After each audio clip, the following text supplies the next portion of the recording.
اعوذ باللہ من الشیطان الرجیم بسم اللہ الرحمن الرحیم اللہم صلی علی محمد و آل محمد۔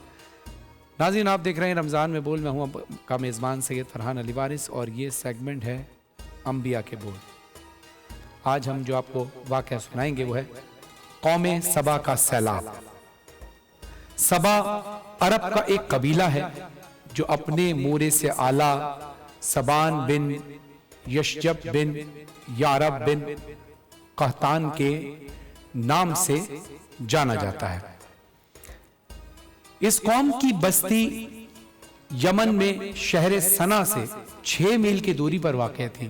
اس آبادی کی آب و ہوا اور زمین اتنی صاف اور اس قدر لطیف و پاکیزہ تھی کہ اس میں مچھر، نہ مکھی، نہ پسو، نہ کھٹمل، نہ سانپ، نہ بچھو، یعنی موسم نہایت ہی معتدل، نہ گرمی نہ سردی۔ یہاں کے باعث یہاں کے جو باغات تھے اس میں کثیر پھل آتے تھے کہ جب کوئی شخص سر پر ٹوکرا لیے گزرتا تو بغیر ہاتھ لگائے قسم قسم کے پھلوں سے اس کا ٹوکرا بھر جاتا تھا۔ غرض یہ قوم بڑی فارغ البالا اور خوشحالی میں امن و سکون اور آرام و چین سے زندگی بسر کر رہی تھی، مگر نعمتوں کی کثرت اور خوشحالی نے اس قوم کو سرکش بنا دیا تھا۔ اللہ تعالیٰ نے اس قوم کی ہدایت کے لیے یکے بعد دیگرے 13 نبیوں کو بھیجا جو اس قوم کو خدا کی نعمتیں یاد دلا دلا کر عذاب الہی سے بھی ڈراتے رہے، مگر ان سرکشوں نے خدا کے مقدس نبیوں کو جھٹلا دیا۔ اور اس قوم کا سردار جس کا نام حماد تھا وہ اتنا متکبر اور سرکش آدمی تھا کہ اس کا لڑکا مر گیا تو اس نے معاذ اللہ نعوذ باللہ من ذالک آسمان کی طرف تھوکا اور اپنے کفر کا اعلان کر دیا اور اعلانیہ لوگوں کو کفر کی دعوت دینے لگا، اور جو کفر کرنے سے انکار کرتا اس کو قتل کر دیتا تھا۔ اور خدا عز و جل کے نبیوں سے نہایت ہی بے ادبی اور گستاخی کے ساتھ کہتا تھا کہ آپ لوگ اللہ عز و جل سے کہہ دیجئے کہ وہ اپنی نعمتوں کو ہم سے چھین لیں۔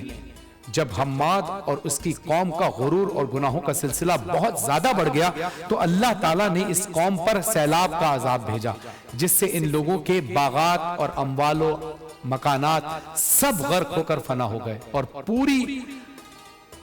پوری بستی ریت کے تودوں میں دفن ہو گئی، اور اس طرح یہ قوم تباہ و برباد ہو گئی کہ ان کی بربادی ملک عرب میں ضرب المثل بن گئی۔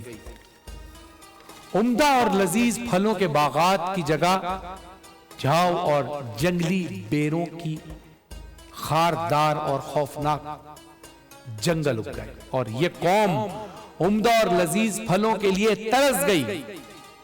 اس برس اور ایسی ترسی کہ کچھ ہوا یوں کہ قوم سبا کی بستی کے کنارے پہاڑوں کے دامن میں بند باندھ کر ملکہ بلقیس نے 3 بڑے بڑے تالاب نیچے اوپر باندھ دیے تھے۔ ایک چوہے نے خدا عز و جل کے حکم سے بند کی دیوار میں سوراخ کر دیا تھا، اور وہ بڑھتے بڑھتے بہت بڑا شگاف بن گیا، یہاں تک کہ بند کی دیوار ٹوٹ گئی اور ناگہاں زوردار سیلاب آ گیا۔ بستی والے اس سوراخ اور شگاف سے غافل تھے اور اپنے گھر میں چین کی بانسری بجا کے سو رہے تھے کہ اچانک سیلاب کی دھاروں نے ان کی بستی کو غارت کر دیا اور ہر طرف بربادی اور ویرانی کا دور دورہ ہو گیا۔ اللہ تعالیٰ نے قوم سبا کے اس ہلاکت آفریں سیلاب کا تذکرہ قرآن مجید میں بھی فرمایا ہے۔ قوم سبا کی یہ ہلاکت و بربادی ان کی سرکشی اور خدا عز و جل کی نعمتوں کی ناشکری کے سبب ہوئی تھی۔ ان کی بدعمالیاں اور خدا عز و جل کے نبیوں کے ساتھ بے ادبیاں اور گستاخیاں جب بہت بڑھ گئی تو خدا وند قہار و جبار کا قہر و غضب عذاب بن کر سیلاب کی صورت میں آ گیا اور ان کو تباہ و برباد کر ڈالا۔ سچ ہے کہ نیکی کا اثر آبادی اور بدی کا اثر بربادی ہے، لہٰذا ہر نعمت پانے والی قوم کو لازم ہے کہ خدا کی نعمتوں کا شکر ادا کرے اور سرکشی و گناہ سے ہمیشہ کنارہ کشی اختیار کرے، ورنہ خطرہ ہے کہ عذاب الہی نہ اتر پڑے۔ کیونکہ جو قوم سرکشی اور بدعمالی کو اپنا طریقہ کار بنا لیتی ہے اس کا لازمی اثر یہی ہوتا ہے کہ وہ قوم عذاب الہی کی مار سے برباد اور اس کی آبادیاں تہس نہس ہو کر ویرانہ بن جاتی ہیں۔ ناظرین، اسی لیے کہا جاتا ہے کہ نعمتیں جب ملے تو شکریہ ادا کرو، کیونکہ شکر ادا کرنے سے نعمتوں میں اضافہ ہوتا ہے۔ ناظرین، کل 27 رمضان ہے۔ پہلی رمضان سے لے کر 27 رمضان تک جو بھی واقعات آپ نے سنے، بلکہ آج 27 رمضان ہے،